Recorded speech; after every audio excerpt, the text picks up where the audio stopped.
special address on this occasion, sir.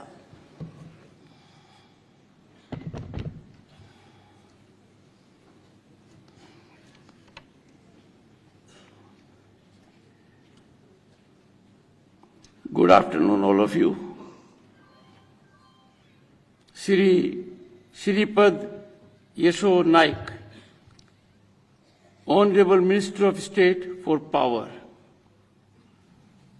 a politician who has been in Lok Sabha for 6 consecutive terms.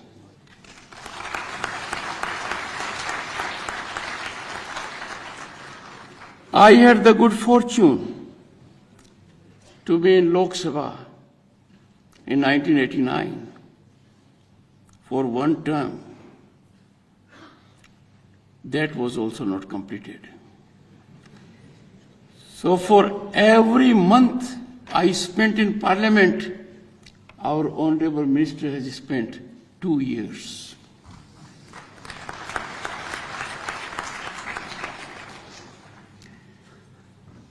His commitment, therefore,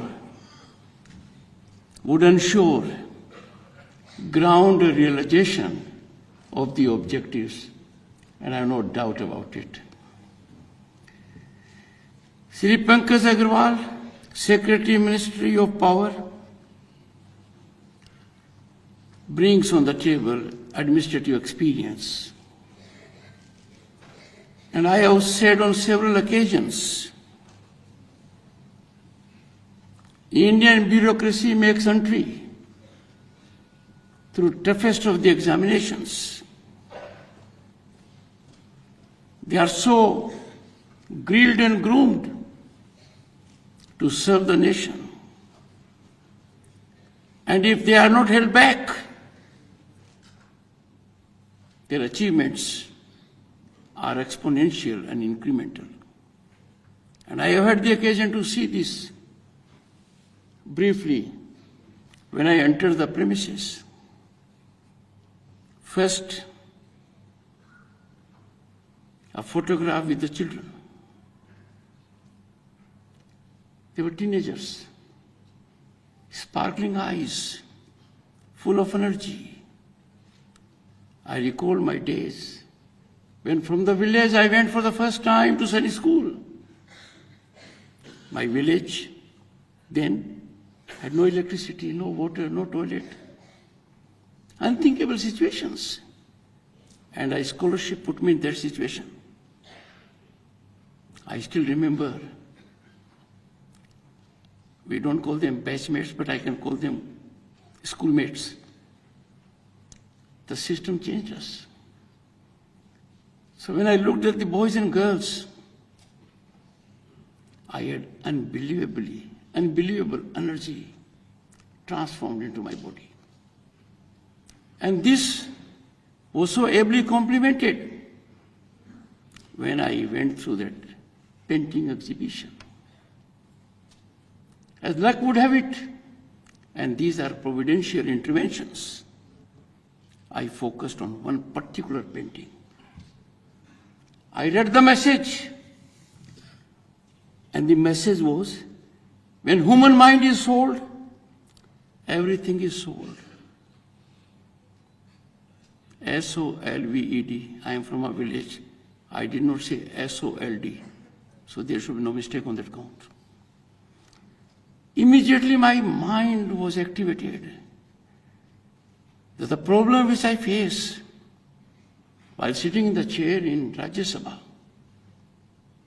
the solution is easy in the painting. When human mind is sold, everything is sold. And what a pleasant coincidence.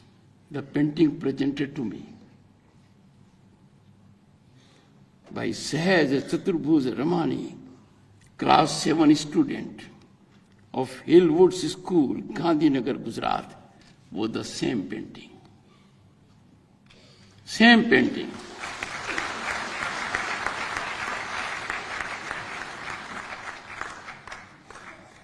Shri Shrikant Nagulapalli, Director General, Bureau of Energy Efficiency, and Additional Secretary, Ministry of Power. I am sure well complemented combination with the Secretary of the Department. Distinguished guests, my congratulations to the awardees and my love and affection for the children. This program is a unique program.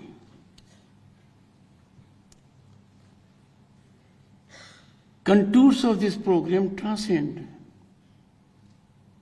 and encompass, transcend every activity and bring in the sweep every aspect, as was indicated by Pankaj Agarwal. Economy, energy, societal progress, to refer to just few. And therefore our convergence on this day to commemorate National Energy Conservation Day has many purposes. One, we have been facing, but the realization of that challenge is more than ever. Existential challenge to our planet Earth on account of menacing climate change. And the resolution lies not with one individual, one nation, or one organization, but Bharat as home to 1/6 of humanity and the most vibrant functional democracy on the planet has to take the lead. And therefore this is a day when we must think within. If we don't act now, we will have no time to act. As a matter of fact, we are cliffhanging. It is last of the last opportunity. Thankfully, there is global realization, because humanity does not have another planet to cohabit beyond Mother Earth. This is also a realization for us how reckless we have been, how selfish we have been, how we failed ourselves, not others. And therefore on this day, we have to take a call. Every individual in his or her right can contribute to this great mission, which is so very vital. The climate change, the crisis, the threatening problem, obliterate social barriers, rich or poor, urban or rural. We either act together or we perish together. When we faced COVID, I reflected that COVID is a non-discriminatory challenge. It affected all, rich, high and mighty, as also ordinary people like me. But the challenge had to be met in unison, in tandem, in togetherness. And a nation of 1.4 billion people overcame the challenge in a spirit of universal brotherhood by not only helping itself, but by helping 100 other nations with co-vaccine. And what a remarkable feat that was, that we became the only country in the world to make available digital certificates to one and all. That digital certification was a facet of energy conservation. When I attended a conference at Phnom Penh, I reflected to one of the global leaders that in your country you take care of paper industry. He was baffled. He couldn't understand the context of it. Obviously, he said, "How come you say so?" I said, "In your country, a large country, you give digital certificates? No. You give certificates on paper for Covaxin. That has impact on environment. Paper industry does grow. In my country, we don't do that." And this was amazing for him. So conservation has several facets. Systemic conservation, conservation by the group, and more importantly, conservation by the individual. Let us not mistake, friends, consumption and conservation. With our exponential economic growth, unprecedented rise in infrastructure, activities like Make in India and Make for the entire world, energy is required. We have taken steps in the country where no longer there is calibration that energy is being supplied to a village. Energy is being supplied to a household. So consumption will go up. How do we conserve? That is the point in issue. And how do we act in a manner that we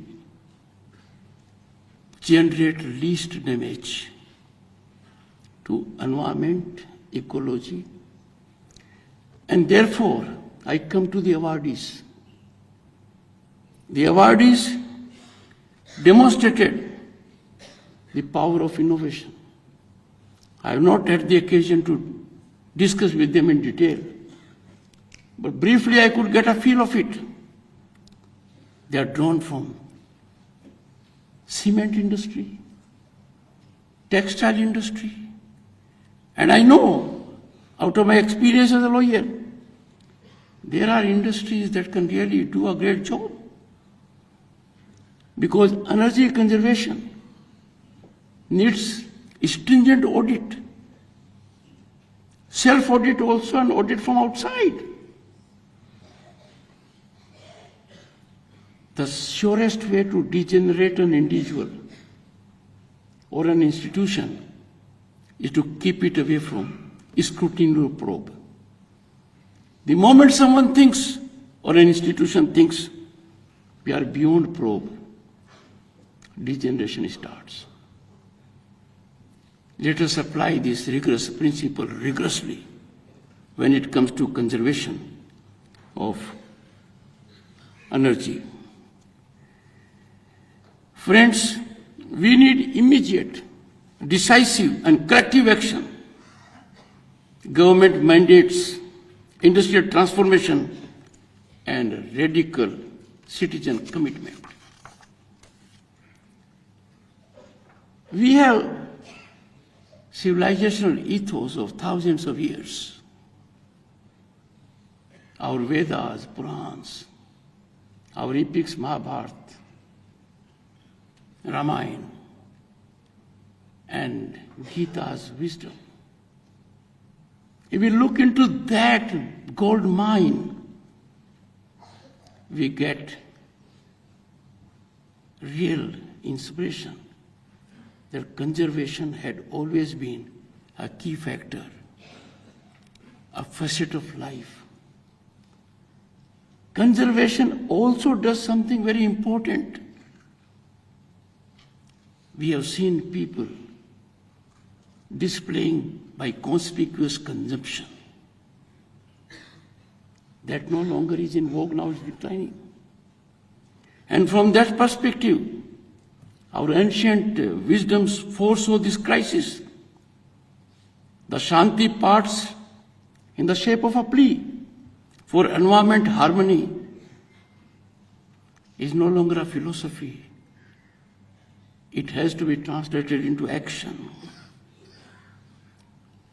Our desperate cry for survival is encapsulated in Dayo hai, Shanti hai, Prithvi Shanti hai.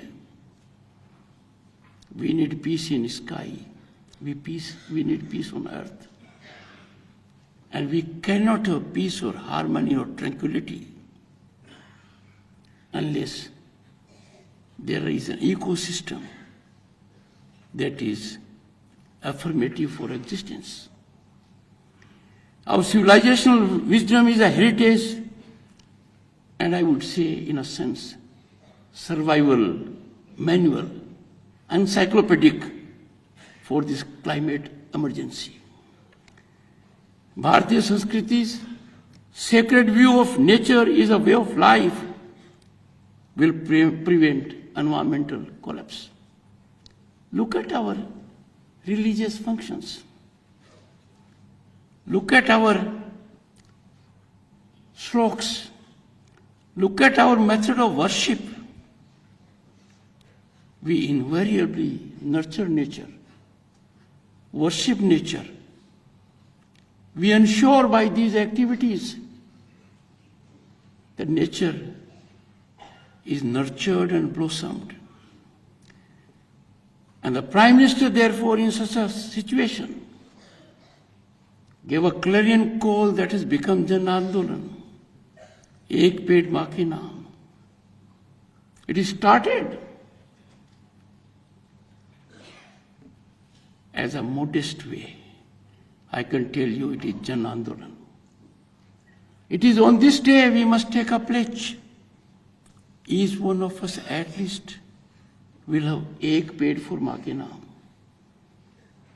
Will nurture it, take care of it. This is our societal obligation. It is started also with Swachh Bharat. Initially these things come in for some kind of sharp attack or ridicule. But we have seen now how waste is being created into wealth. And therefore, time for us to change our mindset. Our fiscal strength, our fiduciary power cannot be a determining factor for utilization of natural resources, for utilization of energy. If people think I can afford, I want them to revisit their thoughts. This is not yours. It's a collective to the entire humanity, and therefore an obligation on us that there has to be optimal utilization of resources, optimal utilization of energy. And here comes the question. We must audit in our home, in our workplace, but more importantly, I'll appeal. Government machinery also needs to audit. This is one area which we take for granted, but it is fundamental. Every man, every woman working in a place must ensure there is no waste of energy. Once we do it, we will be contributing hugely, because individually the step may not be large in volume. Collectively, it will be an astronomical figure.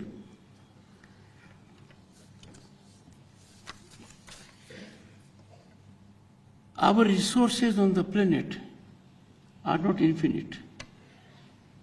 They are limited. If we engage in reckless exploitation, then we are depriving our future generations what is their due. Thankfully, innovation and research have made available to us alternative sources, renewable sources.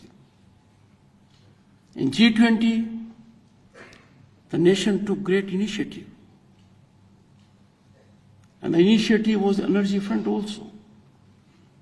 But before that also, we could galvanize, catalyze International Solar Alliance. It is headquartered in National Capital Region. Countries more than 100 are its members. Now I find accessibility and adaptability of renewable energy in villages very extensive.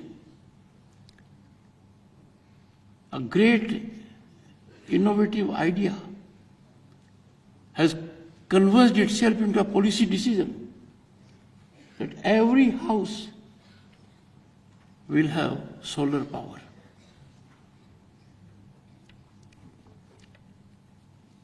If we go to our Constitution, and we are in the last quarter of the century of adoption of the Indian Constitution,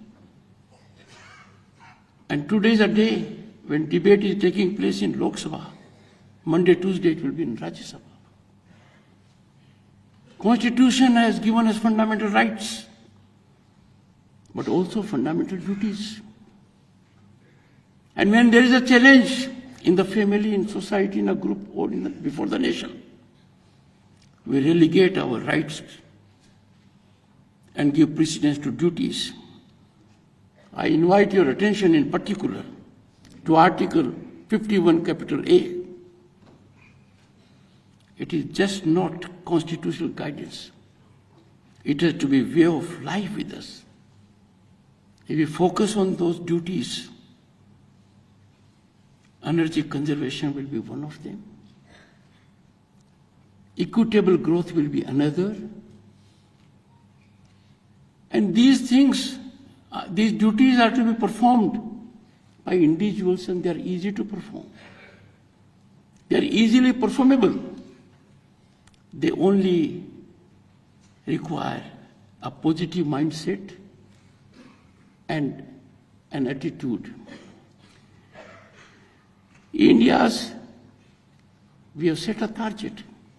India's 2070 carbon neutrality pledge, I would say, isn't ambitious enough.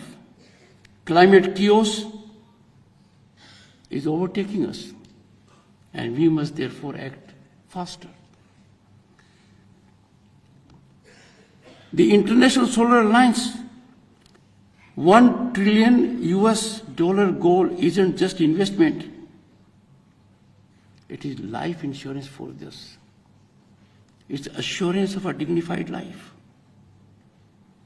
Quite often I wonder, and so I spoke to faculty and students of IIT Kanpur, that the national capital suffers every year on account of hazardous environmental situation arising out of burning openly. We must get into innovation mode, find a systemic solution. It should not be left to individuals. The system must come of age. I have been assured by the director, IIT Kanpur, that he'll look into the matter. Just imagine our lack of attention, our negligence is putting us in jeopardy in several ways. One, our health. Second, loss of hours of work. Third, disruption of normal life. And fourth, we need to take care of our children. We are giving them a heavy dose. You can't go to school on this day because pollution is very high. And therefore, everyone must converge to contribute what he or she can. Friends, the government has many policies, and the policies are being realized on the ground effectively. Otherwise, we wouldn't see rural landscape being so positively changed when it comes to renewable energy. Meeting 2030 renewable targets early, I wouldn't call it achievement. It is imperative to keep pace with the to keep pace with the crisis which is falling. We don't have to anticipate, we can see it. One of the achievements of G20 was with respect to biofuels. The national biofuel policy is now much beyond a policy document. It's emergency response to petroleum addiction. We are the world's third largest bioethanol producer. We are being accredited for it. And this is turning out its use as a baseline strategy for survival. The bioenergy program is another important facet that will yield results. Green hydrogen. India is one of the few countries that are taking lead into it. Green hydrogen mission, the government has already committed 18,000 crores. By 2030, green hydrogen mission will generate huge investment of 8 lakh crores and employment for 6 lakh people.